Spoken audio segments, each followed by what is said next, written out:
एक बार सोच के देखो, अगर आरबीआई चाहे तो क्या वो एक ही दिन में भारत के हर गरीब को अमीर नहीं बना सकती?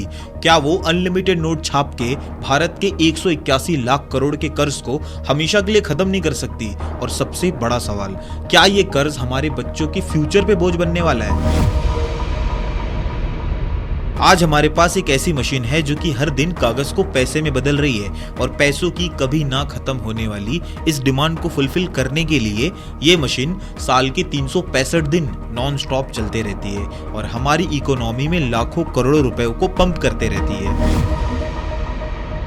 और ये जितना भी पैसा आप देख रहे हो ना, ये बस एक छोटा सा हिस्सा है उन पैसों का जो कि आज डिजिटली मौजूद है, और ये हर दिन हजारों करोड़ों से बढ़ते जा रहा है। मतलब जितना पैसा बैंक छापती नहीं है ना, उससे ज्यादा तो डिजिटली फॉर्म में मौजूद है। इसीलिए अब सवाल ये बनता है कि ये पैसा आता कहां से है और क्यों ये आपके बैंक अकाउंट में पहुंचने से पहले लाखों लोगों के हाथों से होते हुए गुजरता है। तो चलिए समझते हैं कि कैसे ये पैसा हमारे देश को चलाता है, कैसे ये महंगाई को बढ़ाता है और कैसे ये मेरे और आपके जैसे आम लोगों को कर्ज के जाल में फंसाता है। तो आज से करीब 5000 साल पहले की बात है, जब सिंधु नदी के किनारे दुनिया की सबसे पुरानी सिविलाइजेशन में से एक इंडस वैली सिविलाइजेशन की शुरुआत हुई थी। तब उस वक्त ना तो सिक्के होते थे और ना ही कोई नोट होता था। मतलब पूरी दुनिया भरोसे पे चलती थी। जैसे कि मान लीजिए उस वक्त का एक किसान जिसे खेती में काम करने के लिए एक लोहे के टूल की जरूरत पड़ी। अब वो क्या करता है, अब वो जाता है लोहार के पास, और तब लोहार उससे पूछता है कि बदले में मुझे क्या मिलेगा। तब वो किसान कहता है कि जब मेरी फसल कट जाएगी ना, तो मैं इसका कुछ हिस्सा तुम्हें दे दूंगा। तो इसी भरोसे पे वो लोहार उस किसान को वो लोहे का टूल दे देता है। और इसी तरीके से उस वक्त का जो पूरा सिस्टम था ना, वो भरोसे पे टिका हुआ था। मतलब एक चीज के बदले दूसरी कोई ना कोई काम की चीज, जिसे आज हम बार्टर सिस्टम के नाम से जानते हैं। लेकिन उस वक्त पता है प्रॉब्लम तब शुरू हो गई जब देने के लिए कोई चीज रेडी ही नहीं थी, या फिर जो चीज अभी मेरे पास है उसकी सामने वाले को कोई जरूरत नहीं है। तब जाके लोगों ने डिसाइड किया कि क्यों ना कुछ ऐसे कॉमन चीजों को कंसिडर किया जाए जो कि हर किसी के काम में आती है, जैसे कि खाने के लिए अनाज या फिर नमक, फ्रूट्स या फिर वेजिटेबल्स। और इस तरह से आम चीजों का लेन देन शुरू हो गया। लेकिन पता है इसमें भी एक प्रॉब्लम आ गई, और वो थी प्रैक्टिकलिटी की। मतलब सोच के देखो, अगर हर महीने मुझे 10 बार अपने अनाज या फिर अपने जानवरों को बैलगाड़ी में लाद के मार्केट जाना पड़े, तो फिर वहां से लेन देन होने के बाद जो सामान है ना, उसे फिर से वापस लाना पड़े, तो कितना ज्यादा टाइम वेस्ट हो जाएगा। मतलब मेरी प्रोडक्टिविटी कहां जाएगी, मतलब ट्रांसपोर्ट मुश्किल हो जाएगा, स्टोरेज की प्रॉब्लम हो जाएगी, और ये भी हो सकता है कि मेरा अनाज कोई रास्ते में चुरा ले। इसीलिए इन सब के बाद आया सिक्कों का दौर।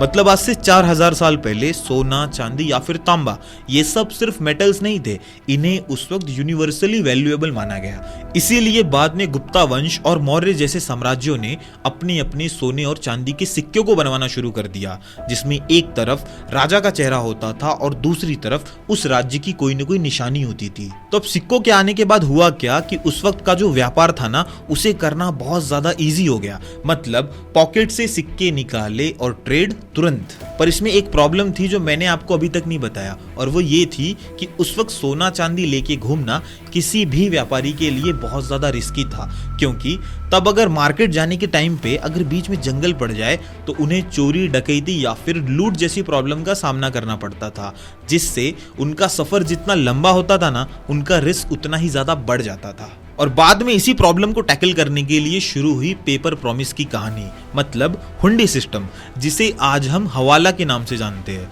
जिस पे अगर मैं चाहूँ तो एक पूरी वीडियो बना सकता हूँ, जिसे मैं किसी और दिन कवर करूंगा। फिलहाल 1 मिनट में समझा देता हूँ कि ये पेपर प्रॉमिस वाला सिस्टम कैसे काम करता था। तो मान लीजिए कि एक व्यापारी है जिसके पास सोने के 100 सिक्के हैं और इसे दूसरे शहर के मार्केट तक पहुंचना है। तो अब ये क्या करता है, अपने शहर के किसी जाने माने सेठ के पास चला जाता है, जैसे कि हमारे घनश्याम लाल।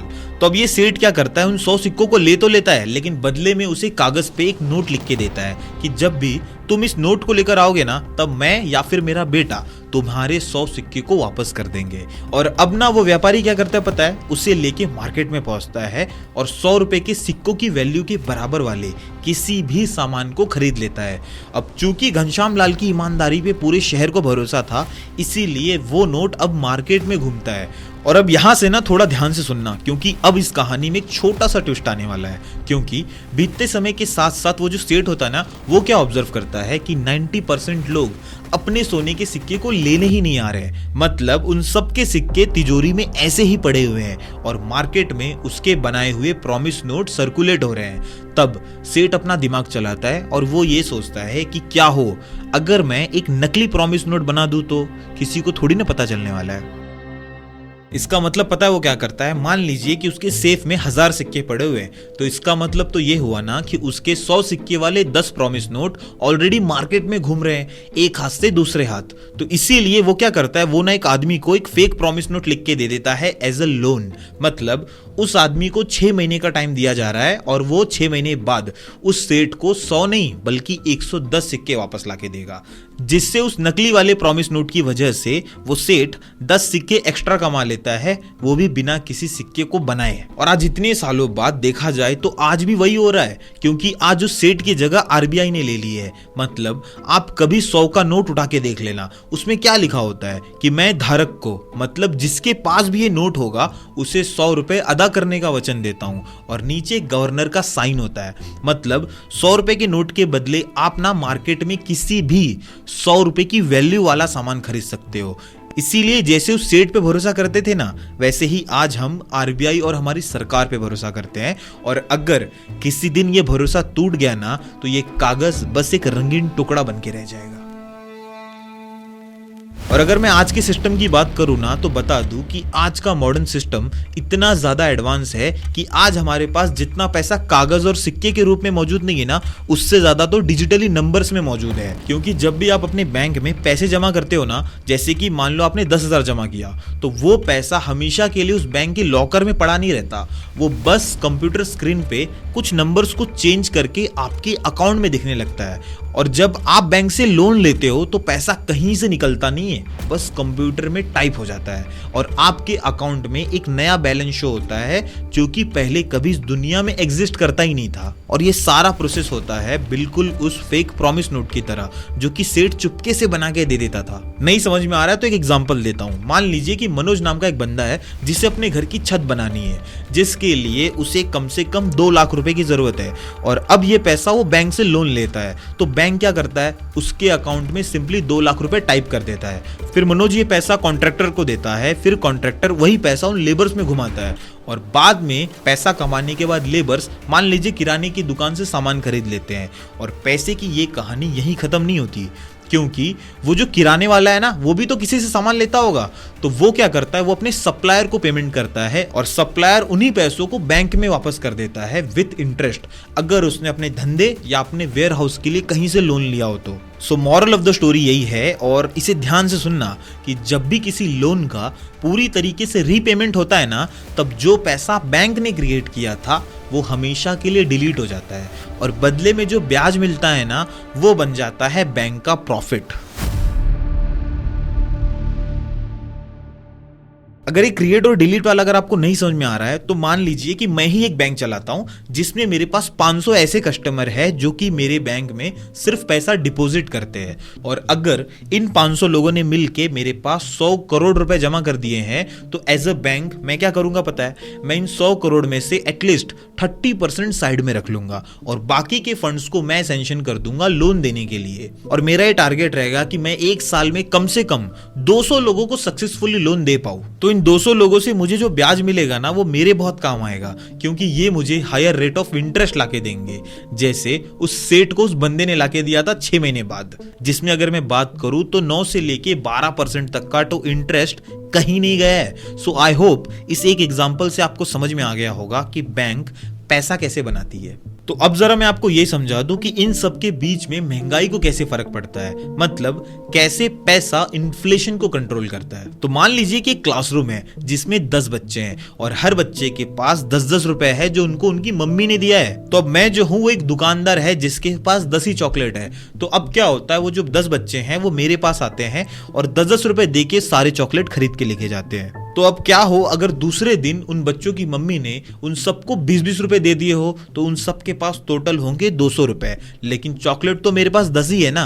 तो अब आगे क्या होता है, उन बच्चों में से एक बोलता है मैं 15 देता हूं, दूसरा बोलता है मैं 20 देता हूं, तीसरा बोलता है भाई मुझे 2 चॉकलेट चाहिए। क्योंकि अब सबके पास 10-10 रुपए ज्यादा है तो पीछे हटने के लिए इन बच्चों में से कोई भी तैयार नहीं है। इसीलिए मैं क्या करता हूं, 20-20 रुपए में चॉकलेट सबको बेच देता हूं। मतलब लेना है तो लो, क्योंकि 20 रुपए में खरीदने वाला दूसरा ग्राहक मेरे पास ऑलरेडी तैयार है। तो कुछ समझे आप इस एग्जांपल में हुआ क्या, जैसे ही उन बच्चों की परचेसिंग पावर बढ़ी वैसे ही चॉकलेट का रेट भी बढ़ गया। और अगर मेरे पास 10 की जगह 20 चॉकलेट होते तो शायद सबको 2-2 मिल जाता और चॉकलेट का रेट भी नहीं बढ़ता। तो आसान शब्दों में कहूं तो यही है इन्फ्लेशन। मतलब जब भी किसी प्रोडक्ट की डिमांड बढ़ती है ना, लेकिन उसका सप्लाई वहीं का वहीं रहता है, तब गवर्नमेंट क्या करती है, वो उस प्रोडक्ट को ही महंगा कर देती है, जिससे लोग उस प्रोडक्ट को कम खरीदते हैं। और सप्लाई और डिमांड के इस बीच के गैप को बैलेंस बनाने के लिए इसी तरीके से इन्फ्लेशन को कंट्रोल किया जाता है। इसीलिए कभी कभी प्याज का भाव है ना 100 रुपए किलो के पार चला जाता है, तो कभी कोई किसान उसे 2 रुपए किलो में बेचता है।